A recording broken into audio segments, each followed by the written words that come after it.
a plus બીની n ઘાતના વિસ્તરણમાં વ્યાપક પદ અને મધ્યમ પદ. ઘણી વખત આપણે જરૂર પડે એવી કે આખું વિસ્તરણની જરૂર ન હોય જે 8.1માં આપણે જોઈ ગયા હતા, પણ એને બદલે કોઈ એક ચોક્કસ પદ જોયું કે ત્રીજું પદ શું હશે, પાંચમું પદ શું હશે, કે એક્સની આટલી ઘાતવાળું પદ શું હશે, એવી ખાસ જરૂર પડે તો તેના માટે આપણે એક વ્યાપક પદ સમજી લઈએ. જોઈએ આ વિસ્તરણ જોઈએ તો પહેલા પદમાં NC0 આવે છે, એની n ઘાત. બીજું પદ છે એમાં શું છે, NC1 છે અને n - 1 ને 1 ઘાત છે. ત્રીજા પદમાં શું આવે છે, ત્રીજા પદમાં NC2 છે અને એની n - 2 બીની 2 ઘાત છે. ટૂંકમાં આને સંગત જ કંઈક ઘાત છે. એવી રીતે ત્રીજું પદ શું છે, સોરી ચોથું પદ, પહેલું બીજું ત્રીજું, તો ચોથા પદમાં શું આવશે, NC3 આવશે. ચોથા પદમાં NC3 એની n - 3 ઘાત એની 3 ઘાત હશે. ચોથા પછી પાંચમું પદ કેવું હશે, NC4 એની n - 4 ઘાત બીની 4. દસમું પદ કેવું હશે, તો NC9 એની n - 9 ઘાત બીની 9 ઘાત એવું હશે. એવી રીતે તો વિસ્તરણમાં વ્યાપક પદ લખી નાખીએ એટલે r+1 નું પદ છે. r+1 નું પદ એનો સંકેત આપણે Tr+1 લઈએ, જે શ્રેણી સ્થિતિમાં આવા સંકેતોનો ઉપયોગ કરતા. જેમ કે T10 લખ્યું એટલે 10મું પદ એમ શું, T20 લખ્યું એટલે 20મું પદ. r+1 નું પદ શું થશે, તો ફરીથી જો પહેલું બીજું ત્રીજા પદમાં NC2 છે, ચોથા પદમાં NC3 હશે, દસમા પદમાં NC9 હશે, તો એવી રીતે r+1 ના પદમાં NCr હશે. અહીંયા જે પદનો ક્રમ હોય એનાથી એક ઓછો અહીંયા આવે છે. ફરીથી જોઈએ, બીજા પદમાં NC1 છે, ત્રીજા પદમાં NC2 છે, એના પછી ચોથું પદ લખવું હશે તો NC3 આવે છે. r+1 ના પદમાં અહીંયા r આવશે. એટલું થયા પછી એની એટલે પહેલા પદની n - r ઘાત, બીજા પદની r ઘાત. આવું એક વ્યાપક પદ છે. સૂત્રનો ઉપયોગ શું, તો 10મું પદ મેળવવું હોય તો r બરાબર શું મૂકશું, 10મું પદ મેળવવું હોય તો r બરાબર આ સૂત્રમાં 9 મૂકી દો એટલે 9 + 1 એટલે 10મું પદ મળી જશે. 12મું પદ મેળવવું હોય તમારે આ સૂત્ર પરથી તો r બરાબર 12મું પદ મેળવવું હોય તો r બરાબર 11 મૂકશો એટલે 11 + 1મું પદ એટલે કે 12મું પદ તમને આ સૂત્રમાં મળી જશે. આટલું ક્લિયર. સૂત્રનો ઉપયોગ શું છે, તો આખું વિસ્તરણ ન લખવું પડે. ક્યારેક આપણે જ્યારે જરૂરિયાત હોય કે આટલાનું પદ જોઈએ છે તો એ પદ લખી શકીએ. એનું કારણ શું છે કે આપણે 5 ઘાત 6 ઘાત સુધીના વિસ્તરણ તો જોઈએ, પછી વધારે ઘાત હોય તો આ વિસ્તરણ મોટું થઈ જાય. આખા વિસ્તરણની જરૂર ન હોય, ખાસ અમુક ઘાતવાળા કે અમુક પદની જ જરૂર હોય તો એ આ સૂત્રથી સીધું લખી શકશું. ત્યાર પછી હજી થોડીક વાત ધ્યાનમાં રાખો, a + b ની 10 ઘાત વિસ્તરણમાં કેટલા પદ આવે, ના વિસ્તરણમાં કુલ 11 પદ. 11 પદ મળે એમાં મધ્યમ પદ કેટલા મળે, 11 પદ હોય તો મધ્યમ પદ વચ્ચેનું પદ છઠ્ઠું પદ થાય. બે બાજુ 5 વચ્ચે છઠ્ઠું પદ છે મધ્યમ પદ થાય. 10 ઘાત છે તો છઠ્ઠું પદ મધ્યમ પદ થાય. 20 ઘાત હોય તો 21 પદ આવે તો કેટલામું પદ મધ્યમ પદ થાય, તો કે જે સૂત્ર એના ઉપરથી તારવીએ એવું કહેવાય ઘાત હોય એનું અડધું કરવાનું, +1 એટલામું પદ એ મધ્યમ પદ થાય. જેમ કે ઘાત છે 10 ઘાતને ભાગ્યા 2 કરો એટલે અડધું થઈ ગયું. 5 1 ઉમેરો એટલામું પદ મધ્યમ પદ. સિમ્પલ વસ્તુ છે. ધારો કે 4 ઘાત હોય તો કેટલામું પદ મધ્યમ પદ થાય, તો 4 ઘાત એટલે 5 પદ આવે. 5 પદમાં ત્રીજું પદ એ મધ્યમ પદ થાય. ત્રીજું પદ મધ્યમ પદ થાય સૂત્રથી કેવી રીતે કહેવાય, 4 નું અડધું કરવું, +b 4 ઘાત તો અડધું કરવું એટલે 2 પછીનું પદ છે એ મધ્યમ પદ થાય. તો હવે મધ્યમ પદ માટે થોડીક તારવણી એવી કરીએ, a + b ની n ઘાતના વિસ્તરણ તો પછી તો જે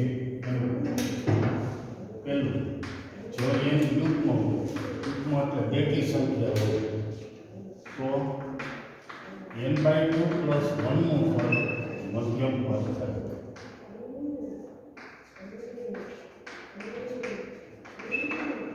બરોબર. જો n યુગ્મ હોય બેકી સંખ્યા હોય તો બેકી સંખ્યા ભાગ્યા 2 એટલે અડધો થયું વત્તા 1 એટલાનું પદ મધ્યમ પદ થશે.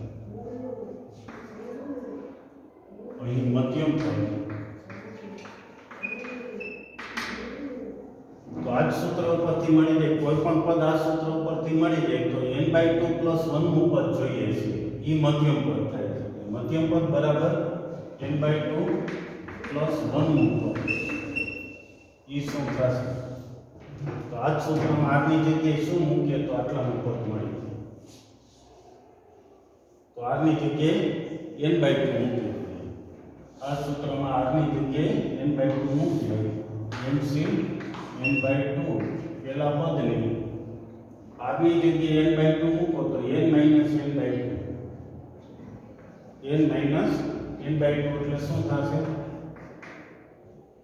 n - n/2 લસા લેશો એટલે n/2 b ની n/2 આવી રીતે મધ્યમ પદ. અને જો n અયુગ્મ હોય એટલે એકી સંખ્યા હોય ઘાત એકી સંખ્યા હોય n એટલે ઘાત છે ઘાત બેકી હોય તો આવી રીતે મધ્યમ પદ મળશે. એકી ઘાત હોય તો ફરીથી ઉદાહરણ જોઈ લઈએ. ધારો કે 3 હોય 3 ઘાત છે તો વિસ્તરણમાં 4 પદ આવે. 4 પદમાં કયું પદ મધ્યમ પદ? તો વચ્ચે 2 પદ આવે 2 મધ્યમ પદ કહેવાય. બંને પદ મધ્યમ પદ કહેવાય. 5 ઘાત હોય તો વિસ્તરણમાં 6 પદ આવે.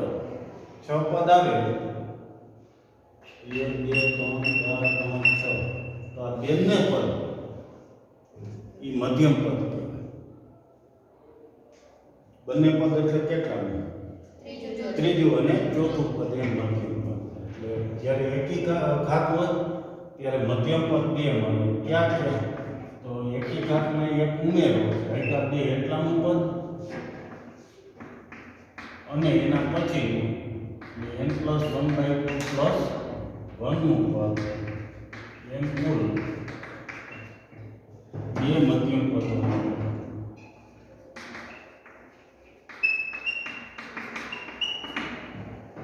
અને એ મધ્યમ પદ આ સૂત્ર ઉપરથી મેળવી શકાય એટલે એક્ઝામ્પલમાં જોઈ લઈશું. બરોબર છે? તો સરસ આ પરિણામ છે. ફરી સૂત્ર પહેલું a + b ની n ઘાતનું વિસ્તરણ છે. હવે આપણે કોઈ ચોક્કસ પદ જોતું હોય તો આ સૂત્રની ઉપરથી મેળવી શકશું. r + 1 નું પદ એનું સંકેત tr + 1 છે. સૂત્ર આના ઉપરથી તારવેલું છે. r + 1 નું પદ એટલે ncr. અહીંયા જેટલાનું પદ જોતું એનાથી ક્રમ અહીંયા ઓછો આવે એ ઉપરથી આપણે નિરીક્ષણ કરી શકીએ. અને અહીં ncr હોય તો પહેલા પદની કેટલી ઘાત ને બીજાની ઘાત એ પણ અહીંથી લખી શકીએ. ત્યાર પછી મધ્યમ પદ. મધ્યમ પદ ઘાત ઉપર આધારિત છે. જો બેકી ઘાત હોય તો એક જ મધ્યમ પદ મળે. તમે એવી રીતે કોઈ વિસ્તરણ વિચારી જુઓ અને એનું મધ્યમ પદ વિચારો તો એક સૂત્ર મળી જશે. ઘાત એનું અડધું પ્લસ 1 નું પદ એ મધ્યમ પદ. એ મધ્યમ પદ આ સૂત્ર ઉપર r + 1 નું પદ છે તો એને બદલે આપણે n + 1/2 મૂકીએ. એ સૂત્રમાં r ની જગ્યાએ n/2 મૂકીએ એટલે આ સૂત્ર મળે. અયુગ્મ હોય તો એકી ઘાત હોય. એકી ઘાત હોય એટલે 2 મધ્યમ પદ મળે. એકી ઘાત હોય એટલે આની જેમ અડધું સીધું ન થાય ઉમેરીને અડધું અને એના પછી એમ 2 મધ્યમ પદ મળે. એ મધ્યમ પદ પણ આ સૂત્ર ઉપરથી મેળવી શકાય. ઓકે, તો ચાલો આપણું લખી નાખો.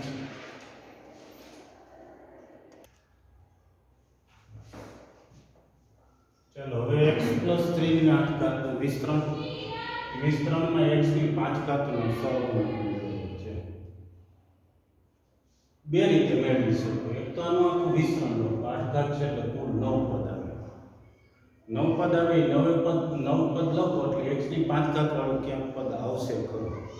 તમે જોશો તો x ની પહેલા 8 ઘાત છે, પછી 7 ઘાત, પછી 6 ઘાત, પછી 5 ઘાત એવું હશે. x ની 5 ઘાત વાળું પદ આવે એમાં એની સાથે જે અંક આવે છે ગુણાકારમાં એ તમારે લખવાનું છે. તો બે રીતે લખી શકીએ આપણે. અત્યારે આખું વિસ્તરણ કરીને નહીં લખીએ, સીધું જ 5 ઘાત વાળું પદ કેમ મળે એ જોઈએ આ સૂત્રની મદદથી. ચાલો તો x + 3 ની 8 ઘાતના વિસ્તરણ r + 1 નું પદ. ચાલો આ સૂત્ર જોઈ લઈએ. r + 1 નું પદ એટલે કે tr + 1 શું આવે છે? તો r + 1 પદ હોય તો અહીંયા ncr આવે. પછી એ એટલે પ્રથમ પદની કેટલી ઘાત? તો અહીંયા જે લખ્યું હોય એની બાદબાકી. અને b એટલે બીજું પદ, બીજા પદની r ઘાત. r + 1 નું પદ તો ncr લખો. n એટલે ઘાત છે. ઘાત cr પહેલા પદની ઘાત -r ઘાત, બીજા પદની r ઘાત. ટેકનિક યાદ રહેશે તો ચાલો સીધું જ અહીંથી ઘાત cr n એટલે r ncr પહેલા પદની બંનેની બાદબાકી અને બીજું પદ 3 છે ની r આમ થાય. તો હવે x ની 5 ઘાત જોઈએ છે. તો આમાં 5 ઘાત કેમ મળે? આની જગ્યાએ શું મૂકીએ તો 5 ઘાત મળે? તો અહીં r બરાબર 3 3 + 1 એટલે ચોથું પદ + 4 નું પદ શું થશે? r બરાબર 3 મૂકવાનું 8c4 સોરી r બરાબર 3 મૂકીશું 8c3 x ની 8 - 3 ઘાત અને 3 ની 3 ઘાત. એટલે શું મળ્યું છે? 8c3 નું સાદુરૂપ 8 × 7 × 6 3 છે એટલે 3 અંક લખો. છેદમાં 3 ફેક્ટોરિયલ લખો તો 3 × 2 × 1 x ની 5 ઘાત અને 3 ની 3 ઘાત એટલે 17. 3 × 6 તો ઉડી ગયા. 8 × 8 = 56 56 × 27 x ની 5 ઘાત. આ બંનેનો ગુણાકાર કરો જે મળશે એ x ની 5 ઘાતનો સહગુણક. x ની 5 ઘાત અને સહગુણક 15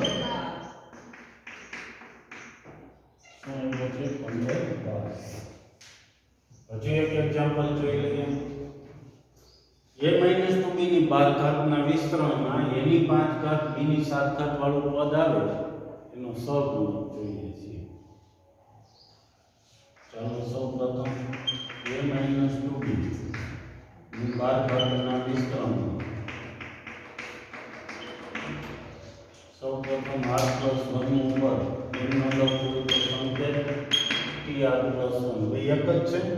થોડો સમય ગુજરાતી સંકેત લખશું પછી માત્ર સંકેત જ લખશું. હાલો શું સૂત્ર છે? ઘાત cr ઘાત એટલે n. સીધું જ આપણે સૂત્ર ઘાત cr એમ બોલવાનું છે.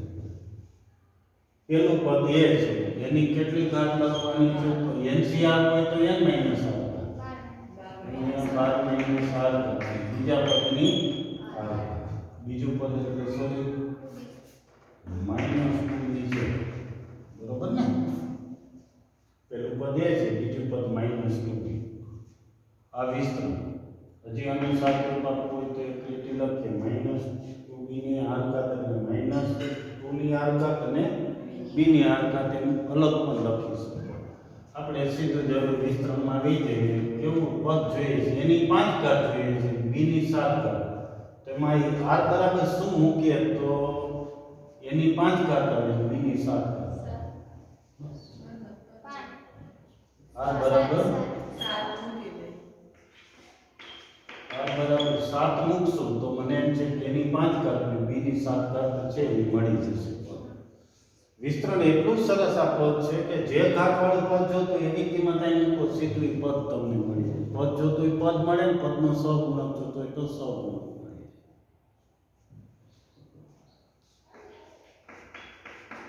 તો ચાલો r + 1 નું પદ r + 1 શું થશે? r બરાબર 7 મૂકી તો 12c 7 એની 12 ઓછા 7 એટલે 5 ઘાત અને માઇનસ 2b ની 7 ઘાત. ધ્યાન રાખો r બરાબર 7 મૂકી દીધા છે. હવે સાદુરૂપ 12 c r નું સાદુરૂપ આવે છે 12 ગુણ્યા 11 ગુણ્યા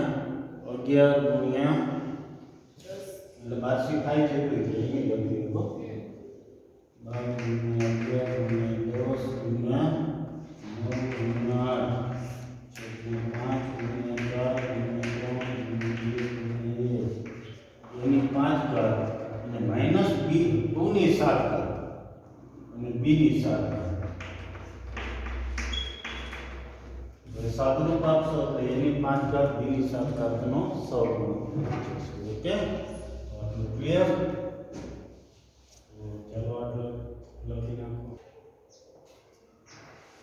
ચાલો હવે બીજા જેવો જ બીજો એ દાખલો 1 + x ની 11 ઘાત છે ને વિસ્તરણમાં x ની 8 ઘાતનો સહગુણક. તમને કીધું બે રીતે લખી શકો. એક તો આનું વિસ્તરણ લખો 11 ઘાત એટલે કુલ 12 પદ છે. 12 પદ લખો ત્યારે તમને વચ્ચે એક પદ દેખાશે x ની 8 ઘાત વાળું પદ, એનો સહગુણક. ઘણી વખત આ સૂત્ર વગર તમે વિચારીને લખી શકો. તમે વિસ્તરણ કરતા જઈએ તો બીજા પદની ઘાત વધતી જતી હોય તો ક્યાં x ની 8 ઘાત આવશે એમ વિચારીને એ પદ તમે લખી શકો. ખરેખર તો જે આ સૂત્ર છે a + b ની n ઘાતના વિસ્તરણમાં r + 1 નું પદ એ જ છે. વિસ્તરણ ઉપરથી વિચારીને લખેલું. શું સૂત્ર હતું? તો સૌપ્રથમ r + 1 નું પદ એટલે ncr પહેલા પદની પેલું પદ એ જે a હોય એની ઘાત કેટલી લખવાની? 2 ની બાદબાકી. બીજું પદ b છે એની r. એ સૂત્ર ઉપરથી લખી શકીએ. ચાલો તો એ ફરીથી રિવિઝન માટે આના વિસ્તરણ r + 1 નું પદ એટલે કે સંકેત મુજબ tr + 1 બંનેમાંથી કોઈ પણ એક લખી શકાય. અત્યારે બે લખી છે પછી માત્ર સંકેત ઉપર જશે. શું થાય r + 1 માં પદમાં? તો ઘાત c r સીધું અહીં ઘાત લખી ઘાત c r. પહેલું પદ જે હોય એની 11 - 8 ઘાત. પહેલું પદ 1 છે 11 - અને બીજું પદ x² છે એની r. સૂત્ર પરથી સીધું જ લખતા આવડી જવું જોઈએ જેથી કરીને MCQ માં ઝડપથી. ચાલો હવે કેટલું જોઈએ છે? x ની 8 ઘાત. r બરાબર શું મૂકી તો આપણને x ની 8 ઘાત જોવાનું. તો આ વિસ્તરણમાં x બરાબર 4 મૂકી. x બરાબર 4 મૂકી એટલે 4 + 1 એટલે પાંચમું પદ છે એ x ની 8 ઘાત વાળું. ત્યારે કેવો પ્રશ્ન પૂછ્યો કેટલામું પદ x ની 8 ઘાત વાળું આવશે? તો શું જવાબ આવે? કેટલામું પદ? r + 1 સોરી x ની r બરાબર 4 મૂકીએ તો 4 + 1 નું પદ છે એ તમને એટલું જોવા મળે એટલે કે પાંચમું પદ છે x ની 8 ઘાત વાળું મળશે. ચાલો તો મૂકવા માંડીએ t5 પાંચમું પદ r બરાબર 4 મૂક્યા છે. r બરાબર 4 મૂકશું તો 4 નું 8 ઘાત થશે. આપણે x ની 8 ઘાત જોઈએ છે. 8 ઘાત નક્કી કરવા માટે r ની કિંમત નક્કી કરો તો 4 મૂકીએ છીએ. તો અહીંયા 4 મૂકીએ તો 4 + 1 નું પદ એટલે કે પાંચમું 11c 4.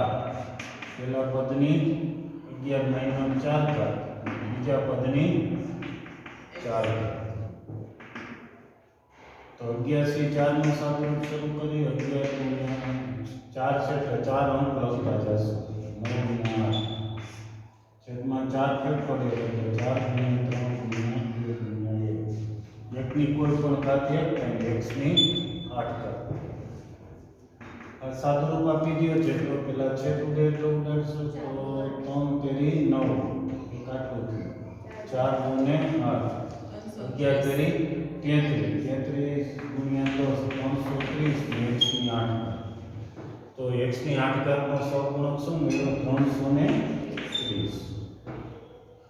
જુદી જુદી રીતે આ MCQ પૂછી શકાય. કેટલામું પદ x ની 8 ઘાત વાળું આવે તો શું જવાબ આવશે? પાંચમું પદ. પછી પાંચમું પદ મેળવો તો આખું આ પદ કહેવાય અને એનો સહગુણક પૂછે તો 330. ત્રણ રીતે પૂછી શકાય, કેટલામું પદ, અથવા તો તે પદ આખું પૂછે, અથવા તો એ પદનો સહગુણક પૂછી શકાય. હાલો હજી એનાથી એક ડગલું આગળ ત્રીજું, વ્યાપક પદ લખો. વ્યાપક પદ એટલે આપણું r+1 નું પદ. તો x² - y ની છઘાતના વિસ્તરણ વ્યાપક પદ. વ્યાપક પદ એટલે r+1 નું પદ. શું થાય તો કે ઘાત CR, n ઘાત હોય તો NCR, n ઘાત હોય તો અહીંયા n આવે છે, ઘાત આવે. ઘાત CR પેલા પદની, પેલું પદ x² ની 6 - r, બીજું પદ -y છે, નિશાની સાથે બીજું પદ લખો એની r. શું થશે તો કે 6CR x ની આ બે ઘાતનો ગુણાકાર 6 - r સાથે થશે, એટલે હું લખું r - 2r. પછી -1 ની r ઘાત છે અને y ની r ઘાત. જે થોડુંક વ્યવસ્થિત લખી -1 ની r ઘાત +1 કે -1 હોય છે. પ્લસ કે માઇનસ નિશાની આપણે સૌ પ્રથમ લખીએ છીએ, એટલે એ પ્રમાણે -1 ની r ઘાત, એનો જે જવાબ પ્લસ ઓર માઇનસ આવતો એ આવી જશે. એ r કેટલા મહત્વ શું છે એની ઉપર આધાર રાખે. પછી 6CR x ની 12 - 2r ઘાત y ની r ઘાત, અને આ વ્યાપક પદ. બરોબર છે? વ્યાપક પદ હોય તો એ, અને પછી xy ની ઘાતનો સહગુણક કીધો હોય તો એટલો સહગુણક. ચાલો તો આ એક સરસ મજાનો દાખલો ત્રીજા જેવો જ ચોથો છે, એ પણ આ ત્રીજો ગણાય છે એટલે ચોથો ગણવાનો શરૂ કરો. ઓકે, ત્યાર પછી